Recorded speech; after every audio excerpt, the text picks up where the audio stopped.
வணக்கம் நண்பர்களே. நம்ம அக்ரிகல்ச்சரல் எபிக் சேனலுக்கு உங்கள வரவேற்கிறேன். எல்லோருக்கும் ஒரு சிறிய வேண்டுகோள். தயவு செஞ்சு சப்ஸ்கிரைப் பண்ணிட்டு வீடியோ பாருங்க. நிறைய பேர் சப்ஸ்கிரைப் பண்ணாம வீடியோ பார்க்கறீங்க. தயவு செஞ்சு சப்ஸ்கிரைப் பண்ணிட்டு வீடியோ பாருங்க. சரி, வாங்க வீடியோக்குள்ள போகலாம். இந்த வருஷம் உங்க நிலக்கடலை சாகுபடியில இந்த ஒரு தப்ப மட்டும் செஞ்சிராதீங்க.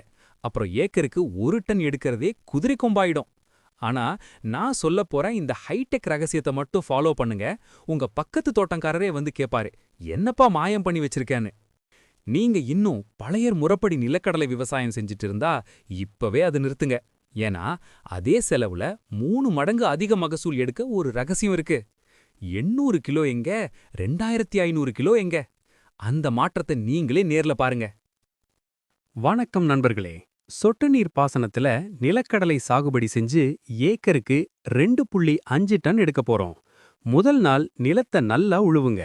ஏக்கருக்கு 5 டன் தொழு உரத்தோட அடி உரமா 50 kilo DAP, 25 kilo potash, 10 kilo sulphur, 10 kilo zinc sulphate மற்றும் 5 கிலோ நுண்ணூட்ட கலவைய போடுங்க. அப்புறம் 4 அடி அகலத்துல பார் ரெய்ஸ்ட் பெட் அமைச்சு அதுல சொட்டு நீர் குழாய்களை விரிச்சு தயார் பண்ணுங்க.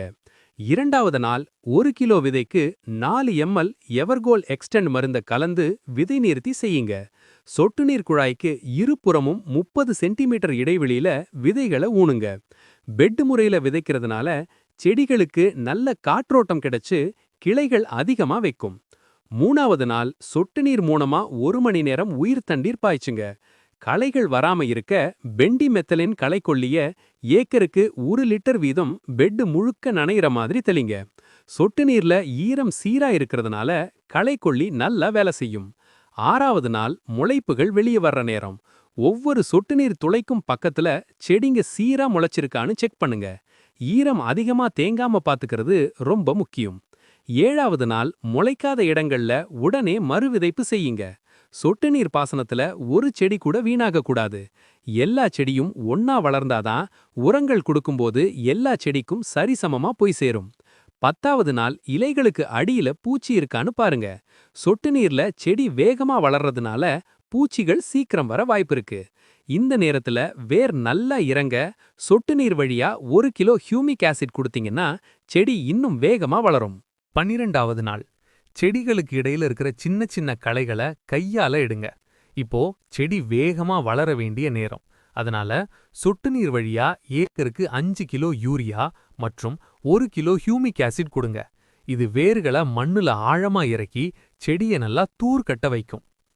18வது நாள் இலைகள் நல்லா கரும்பச்சையா மாறவும் செடி ஆரோக்கியமா வளரவும் நுண்ணூட்ட கலவை 100 கிராம 100 லிட்டர் தண்ணியில கலந்து இலை வழியா தெளிங்க. இதனால செடியோட எதிர்ப்பு சக்தி அதிகமாகும். பின்னாடி வர்ற மஞ்சள் இலை நோயை தடுக்கும். 22வது நாள் செடி இப்போ நல்ல கிளை விட ஆரம்பிக்கும்.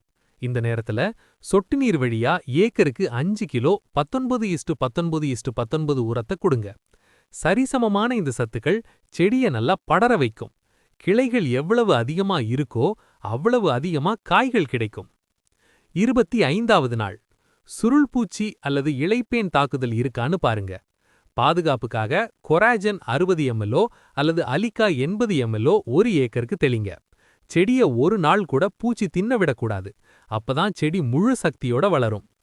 சரியா 30வது நாள் வயல்ல அங்கங்க மஞ்சள் நிற பூக்கள் பூக்கத் தொடங்கும். இதுதான் மகசூலோட ஆரம்பம்.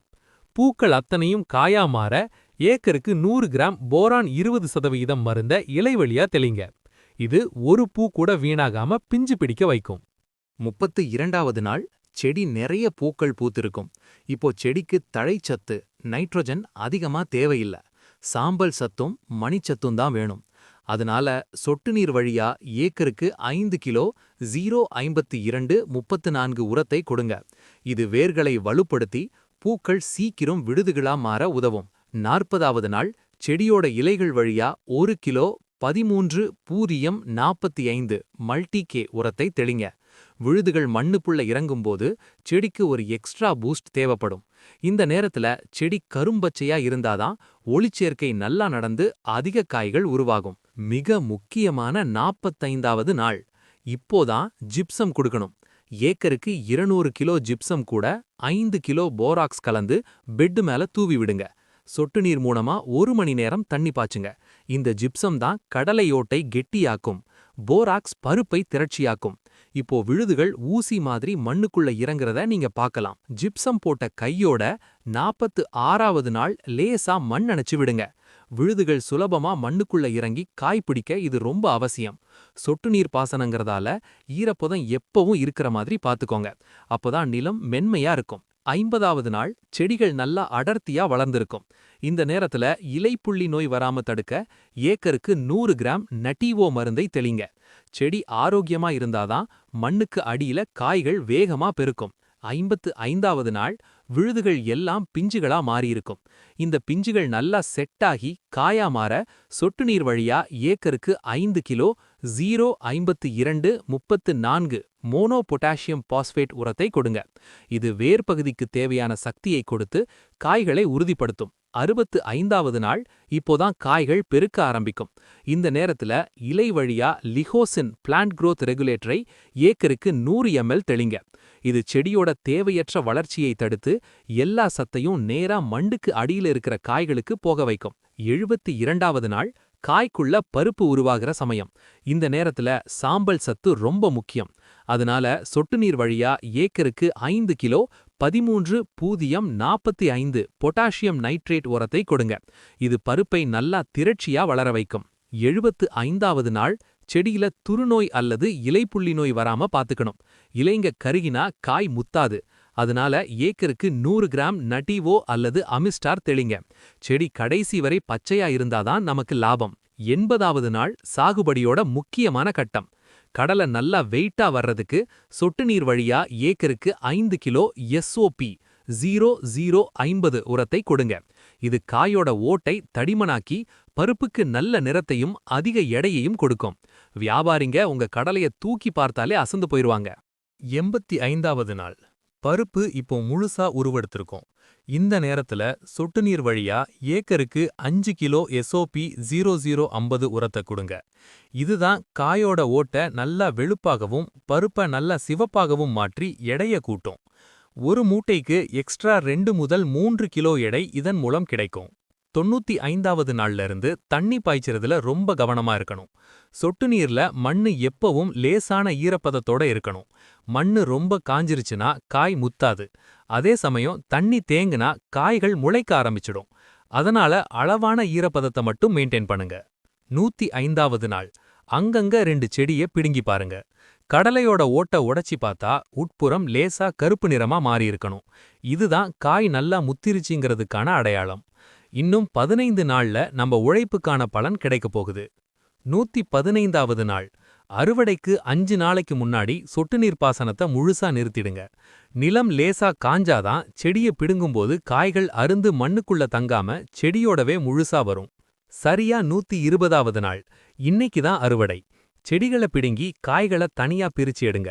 பெட் முறையிலையும் சொட்டு நீர்லையும் செஞ்சதுனால காய்கள் எல்லாம் கொத்து கொத்தா திரட்சியா இருக்கும். ஏக்கருக்கு 2.5 டன் மகசூல் இப்போ உங்க கையில. அறுவடை செஞ்ச காய்களை 2-3 நாட்கள் நிழல்ல நல்லா ஆற வைங்க. காயோட ஈரப்பதம் 10%க்கு கீழே வந்தாதான் அதுல பூஞ்சான் பிடிக்காம இருக்கும். விலையும் அதிகமா கிடைக்கும். நீங்க எண்ணெய்க்கு போட்டாலும் சரி விதைக்கு வச்சாலும் சரி இந்த உலர்த்தும் முறை ரொம்ப முக்கியம். இந்த 120 நாள் பயணத்துல நாம பார்த்த உர மேலாண்மை மற்றும் சொட்டு நீர் தொழில்நுட்பத்தை நீங்களும் முயற்சி பண்ணி பாருங்க. இந்த வீடியோ உங்களுக்கு பயனுள்ளதா இருந்தா மறக்காம நம்ம அக்ரிகல்ச்சரல் எபிக்ஸ் சேனலை சப்ஸ்கிரைப் பண்ணுங்க. உங்க விவசாய நண்பர்களுக்கும் இதை ஷேர் பண்ணுங்க. அடுத்த ஒரு மாஸ் வீடியோவுல உங்களை சந்திக்கிறேன். நன்றி, வணக்கம்.